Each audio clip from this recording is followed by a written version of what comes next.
adelante una parte de la Eucaristía. En Apocalipsis capítulo 5, versículo 6, se nos habló del Cordero degollado. ¿Por qué Jesús es presentado como un Cordero sacrificado?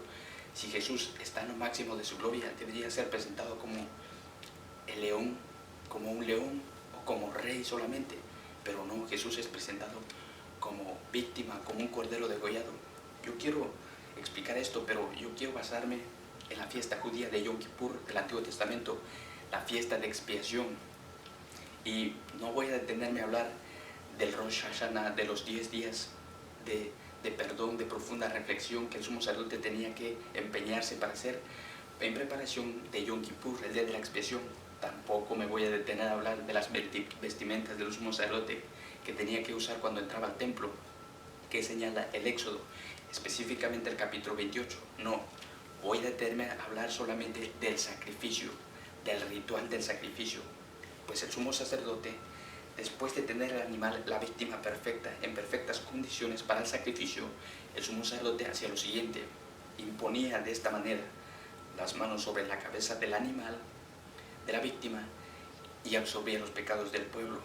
Después degollaba al animal y juntaba la sangre en un cáliz de oro.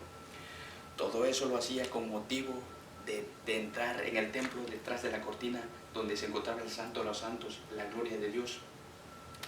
Y eso se hacía una vez al año, el día de la expiación para nuestro Señor B, porque en la gloria de Dios, en el Santo de los Santos, nadie era digno de presenciar ese lugar, solamente el sacerdote una vez al año, porque el sacerdote también era pecador.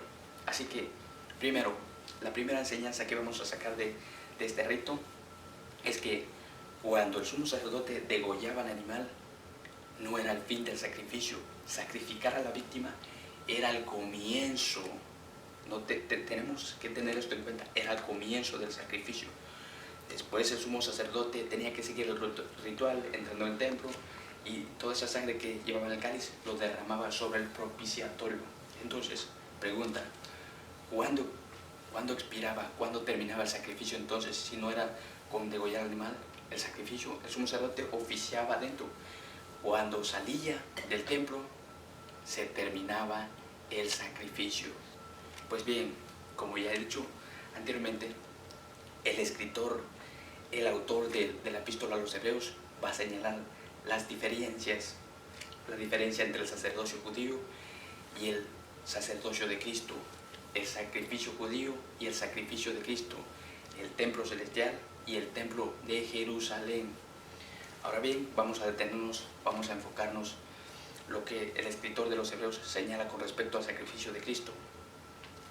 Bien, primeramente, Hebreos capítulo 4, versículo 14 y Hebreos capítulo 9, versículo 11 al 12, nos dice que Jesús se entronizó, entró en el templo celestial, tomando cargo de sumo sacerdote. Ahora bien, San Pablo va a decir en Hebreos capítulo 8, versículo 12 en adelante, dice lo siguiente: Él está a cargo del santuario y de la tienda verdadera, levantada no por hombres, sino por el Señor. Pues todos somos sacerdotes escogidos entre los hombres para presentar a Dios ofrendas y sacrificios. Por lo tanto, Cristo tiene que ofrecer algún sacrificio. Ahí está. Pues San Pablo nos ha hablado de que Jesús se entronizó en el cielo como sumo sacerdote, pero nos está diciendo entonces en Hebreos capítulo 8 en adelante, que Jesús tiene que ofrecer algún sacrificio. ¿Qué sacrificio va a ofrecer? Ya hemos visto que en el Antiguo Testamento, el sacerdote del Antiguo Testamento ofrecía sangre de animales, de machos cabríos, para entrar en la presencia del Padre del Santo de los Santos. Entonces, ¿qué sacrificio va a ofrecer Jesús? Sigamos leyendo.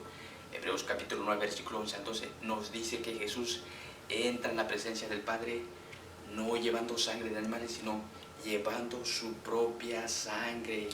Por eso Jesús es presentado como víctima en Apocalipsis capítulo 5, versículo 6, porque Jesús en el cielo es víctima y es sacerdote. Por eso la misa sigue siendo un verdadero sacrificio. Pero los protestantes se empeñan en desvirtuar esta idea. ¿Y cómo intentan desvirtuarla, pues ellos intentan desvirtuar esta idea citando un pasaje de la epístola a los Hebreos que está en Hebreos 7:27. Dice: esto lo hizo de una vez y para siempre al sacrificarse a sí mismo. Pues bien, los protestantes dicen: ya vieron, la misa no es un sacrificio más. La misa es inválida en sacrificio porque Jesús ya se sacrificó de una vez y para siempre.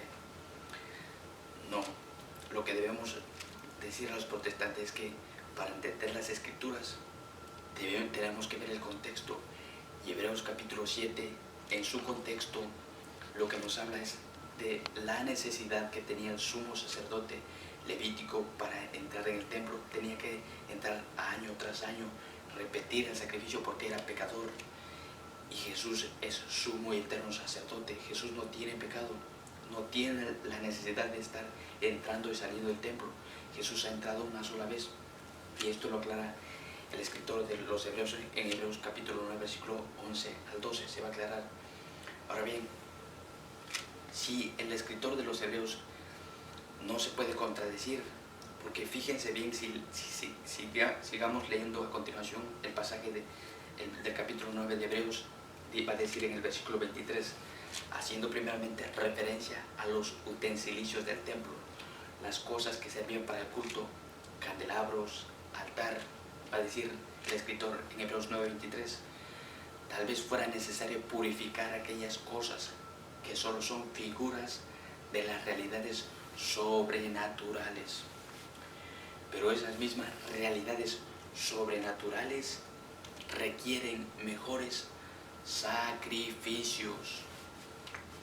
Note que cuando San Pablo habla del sacrificio del cielo, lo hace en plural, mejores sacrificios.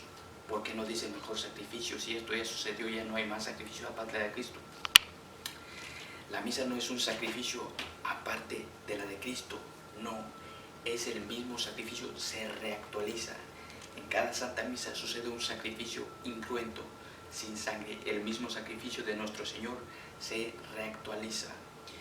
Y entonces, por eso San Pablo, cuando habla del sacrificio del cielo, lo hace en plural, porque ¿cuáles son estos sacrificios de la cual está hablando? Cuando hace referencia al sacrificio del cielo, este sacrificio es la ofrenda eucarística, son las acciones que Jesús realiza en el cielo como sumo sacerdote, sacrificio de propiciación. Por eso la misa es un verdadero sacrificio.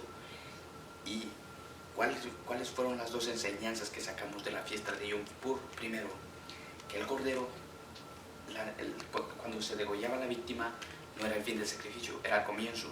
Cuando Jesús fue sacrificado como víctima, fue el comienzo, ahí comenzó su sacrificio. Cuando terminaba el sacrificio del sacerdocio del Antiguo Testamento, cuando el sacerdote salía del templo, salía del interior del templo, terminaba el sacrificio.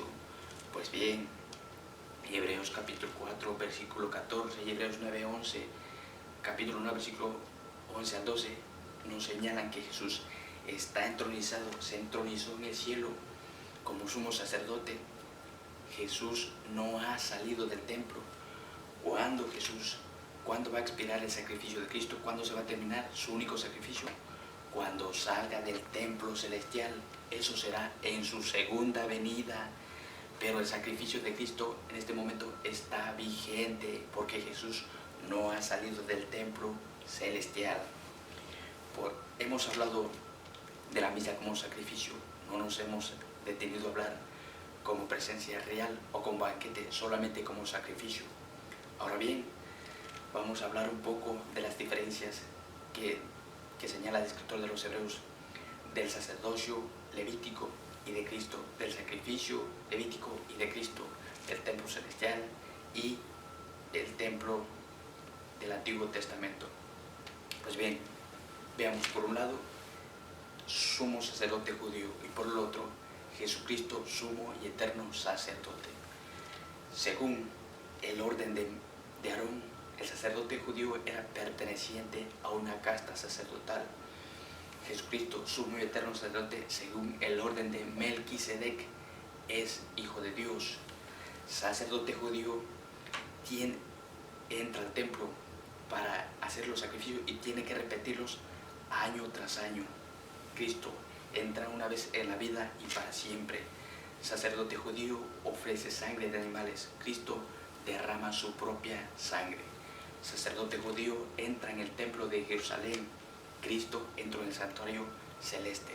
Sacerdote judío, entra para pedir perdón por los pecados, incluso por sus propios pecados. Cristo entra en la presencia del Padre para interceder por nuestros pecados y por nuestra salvación. Sacerdote judío, terminado el rito, sale del templo. Cristo, terminada la ofrenda, se sienta a la derecha de Dios Padre. Así hemos concluido una vez más en este episodio. Espero verlos pronto